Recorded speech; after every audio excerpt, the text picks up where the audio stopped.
Welcome to Daily Current Affair. Today is 4th of January 2023. The question is Amit Shah lays the foundation stone of Central Detective Training Institute in that is B Karnataka. तो कर्नाटका में क्या बन रहा है? Central detective training institute जो है वो कहाँ पे बन रहा है? कर्नाटका में बन रहा है। और किसने इनोग्रेट किया है? Union minister and cooperation minister. ये कोऑपरेशन जो डिपार्टमेंट है ना, ये पहली बार बना है इंडिया में 2022 में। और उसके जो मिनिस्टर हैं वो है Amit Shah, that is home minister. ठीक है, तो होम मिनिस्टर अमित शाह है। He laid the foundation stone of central detective training institute, ठीक है, CDTI एट धवनाहाली कर्नाटका। ठीक है, आपने इसका नाम जो है ये याद रखना है। Now coffee export from India rose almost by that is 1.66%। ठीक है, जो कॉफ़ी का एक्सपोर्ट है ना इंडिया में, कॉफ़ी जो इंडिया में कहाँ पे पैदा होती है, आपको पता है कि नीलगिरी की पहाड़ियाँ हैं, 3 स्टेट शेयर करती है, कर्नाटका, तमिलनाडु एंड केरला। तो नीलगिरी की पहाड़ियाँ यहाँ पे बहुत ही ज़्यादा जो है कॉफ़ी का उत्पादन होता है। यहाँ से हम क्या करते हैं, कॉफ़ी को बाहर के देशों में एक्सपोर्ट करते हैं। तो इस बार जो है वो कॉफ़ी का एक्सपोर्ट बहुत ज़्यादा बढ़ गया है, दैट इज़ 1.66% जो है वो बढ़ गया है। ठीक है, coffee shipment of India Asia's 3rd largest producer and exporter. Asia में इंडिया जो है वो 3rd लार्जेस्ट प्रोड्यूसर भी है एंड एक्सपोर्टर भी है, किसका? कॉफ़ी का। ठीक है, 1.66% जो है हमने इसको इंक्रीज़ किया है।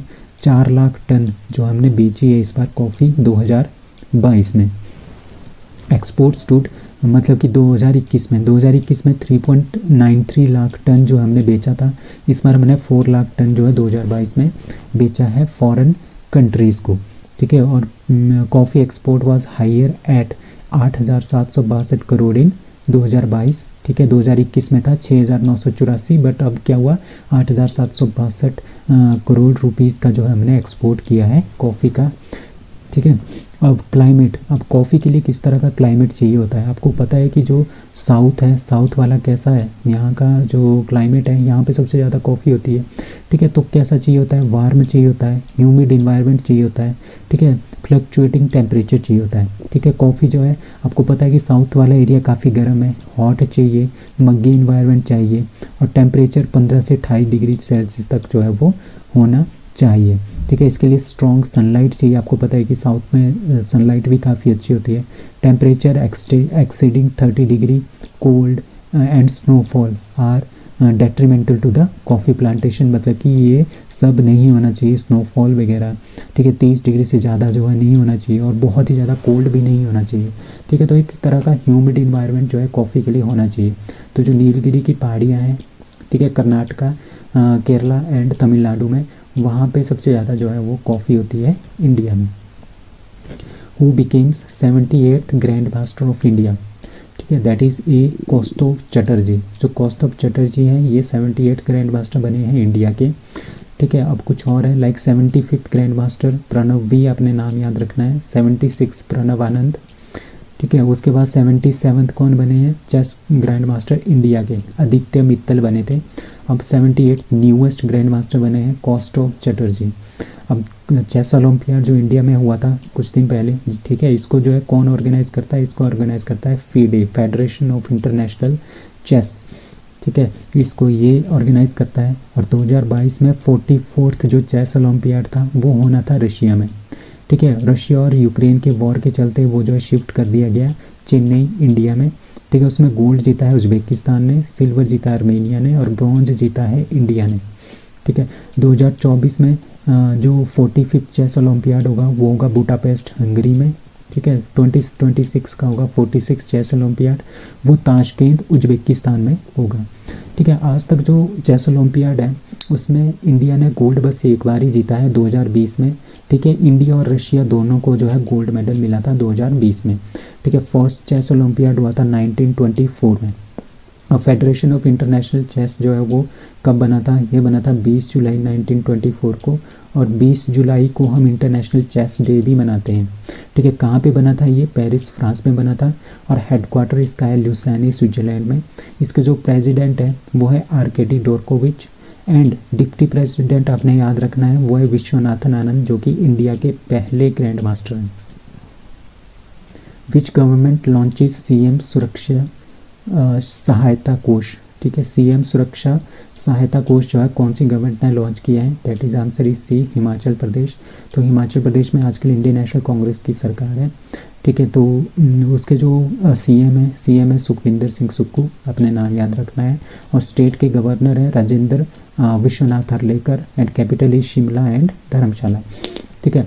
इसमें क्या है, ऑल मिनिस्टर्स, जितने भी मिनिस्टर्स हैं, मिनिस्टर तो अभी बने नहीं है कोई भी, जितने भी कांग्रेस के एमएलएज हैं, ठीक है, उनकी जो पहली सैलरी है ना इस बार की, ठीक है, क्योंकि दिसंबर में ही ये सरकार बनी थी, ठीक है, जनवरी में इनकी पहली सैलरी आएगी। तो जितने भी एमएलए हैं कांग्रेस के, ठीक है, 40 एमएलए हैं कांग्रेस के, ठीक है, अपनी जो पहली सैलरी है ना वो सारे के सारे जो है वो इसमें डालेंगे सीएम सुरक्षा सहायता कोष के अंदर, ठीक है। और वो जो सीएम सुरक्षा सहायता कोष है ना वो किसके लिए है? वो है हमारे पास जितने भी लोग हैं, जितने भी छोटे बच्चे हैं, नीडी चिल्ड्रन, जिनको ज़रूरत है, काफ़ी गरीब है, ठीक है, जिनके माता पिता नहीं हैं, और जो वुमेन है जिनके पास कोई भी घर नहीं है, उनके पास फूड नहीं है, उनके पास वो बीपीएल से भी नीचे हैं, ठीक है।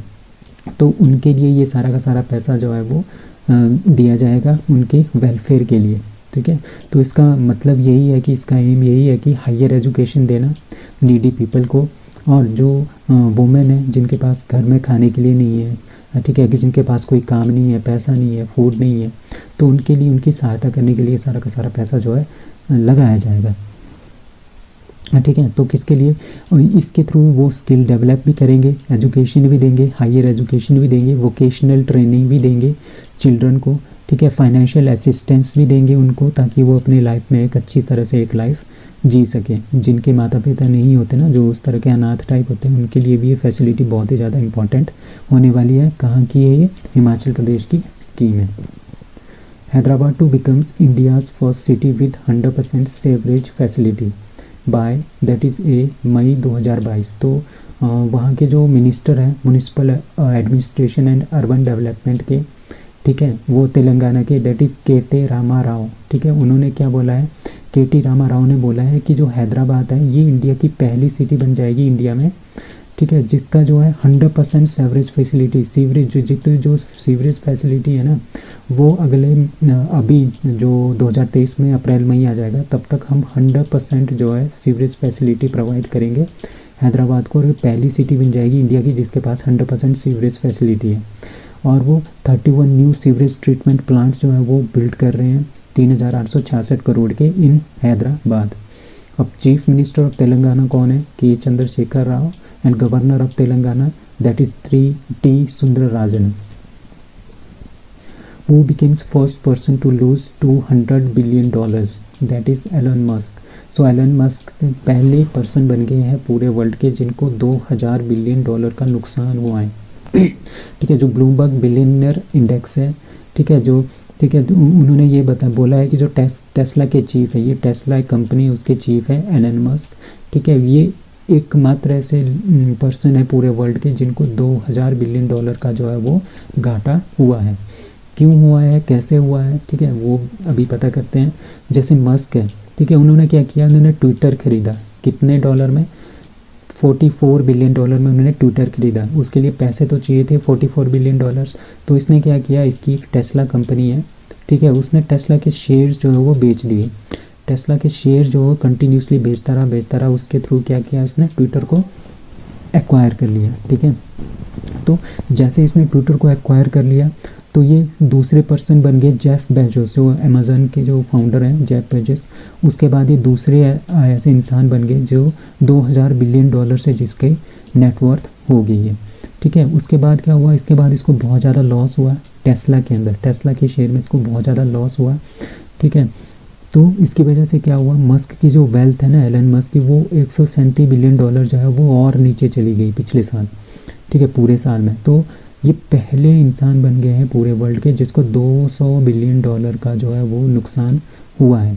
तो नवंबर 2021 में क्या हुआ था, ये रिचेस्ट पर्सन बन गए थे, ठीक है, वर्ल्ड के, ठीक है। और उसके बाद अभी क्या हुआ, फ्रांस के एक फैशन एंड कॉस्मेटिक्स मैग्नेट हैं, उनका नाम है बर्नार्ड अर्नोल्ट, ठीक है। उन्होंने एलन मस्क को पीछे छोड़ दिया। ये अब रिचेस्ट पर्सन है इंडिया के वर्ल्ड के, Bernard Arnault, he is from France, ठीक है, दिसंबर 2022 में, क्योंकि जो एलन मस्क है उनको बहुत ज़्यादा घाटा हो गया 200 बिलियन डॉलर का, जिसकी वजह से ये क्या चले गए, दूसरे नंबर पे चले गए हैं और पहले नंबर पे आ गए बेर्नार्ड अर्नोल्ट।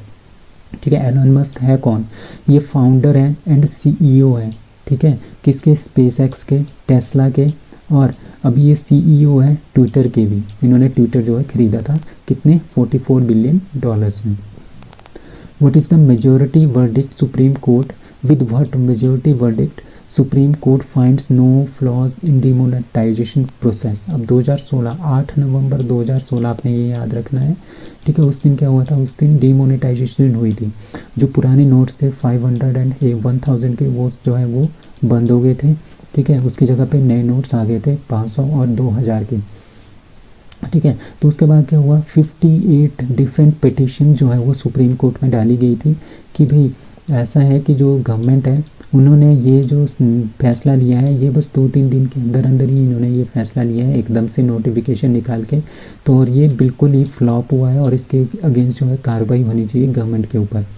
तो उसके बाद क्या हुआ, उसके बाद सुप्रीम कोर्ट में सुनवाई हुई, ठीक है। सुप्रीम कोर्ट ने आरबीआई से पूछा कि आप लोगों को पहले पता था, तो आरबीआई ने बोला कि हमें 6 महीने पहले से पता था कि ये सब कुछ होने वाला है और हमने पूरी की पूरी जो है एक तरह की इसके लिए प्लानिंग जो है बना के रखी थी। तो जिसकी वजह से क्या हुआ, वहाँ पे 5 जज बैठे थे सुप्रीम कोर्ट में, जिसमें से 4 जो जजेज हैं उन्होंने बोला कि जो ये डिमोनेटाइजेशन प्रोसेस हुआ था 2016 में वो काफ़ी अच्छा था और जो है भलाई के लिए, जो इंडिया की भलाई के लिए ही किया गया था, ठीक है। उनमें से जो एक जज है उनका नाम है जस्टिस नागारत्ना, फीमेल है, ठीक है। उन्होंने बोला कि जो डिसीजन था 500 रुपये और 1000 नोट्स को बदलने का, वो जो है लेजिस्लेशन के थ्रू होना चाहिए, मतलब कि पार्लियामेंट के थ्रू होना चाहिए था, डायरेक्ट एक नोटिफिकेशन निकाल के जो है नहीं होना चाहिए था। तो इसके अगेंस्ट में इन्होंने बोला था। और जो 4 जो जजेस हैं उन्होंने बोला कि ये डिमोनेटाइजेशन ठीक था। तो इसकी वजह से क्या हुआ, 4-1 मेजॉरिटी के साथ जो है वो डिमोनेटाइजेशन को इन्होंने सही करार जो है दिया है, ठीक है। अब ऑब्जेक्टिव क्या थे 2016 के डिमोनेटाइजेशन के, उनमें था कि करप्शन को कम करना है, जो टेररिज्म हो रहा है, क्रॉस बॉर्डर टेररिज्म जिनके, ठीक है, उसको कम करना था, फेक करेंसी को रिमूव करना था और जो ब्लैक मनी था उसको रिमूव करना था, एंड ऑल्सो डिजिटलाइजेशन लाना था, क्योंकि करेंसी नोट्स को जो है, जो छापने वाले नोट्स हैं ना उनको कम करना था और जो डिजिटलाइजेशन है उसको जो है इंक्रीज़ करना था। ये इनके मेन मोटिव थे। Who launches mission 929 to take voter turnout Tripura over 90, ठीक है, that is election commission of India. तो इलेक्शन कमीशन ऑफ इंडिया ने मिशन 929 जो है वो लॉन्च किया है, कहाँ पे, त्रिपुरा में।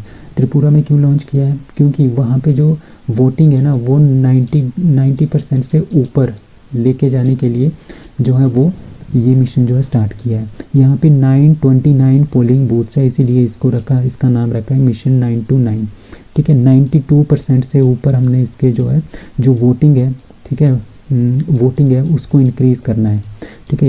इलेक्शन कमीशन ऑफ इंडिया का ये मोटो है। तो चीफ मिनिस्टर आजकल कौन है त्रिपुरा के, वो है मानिक शाह। अब कुछ और क्वेश्चंस हैं, लाइक ब्रू एग्रीमेंट कहाँ पे हुआ था, वो त्रिपुरा के लिए हुआ था, ठीक है। ब्रू एक ट्राइब है त्रिपुरा की। मुख्यमंत्री चाह श्रमिक कल्याण प्रकल्पा, ये जो है कहाँ की है, त्रिपुरा की स्कीम है। ये जो है यूनियन टेरिटरी बना था 1 नवंबर 1956 को। अपग्रेडेड एट स्टेट कब बना था त्रिपुरा, 21 जनवरी 1972 को।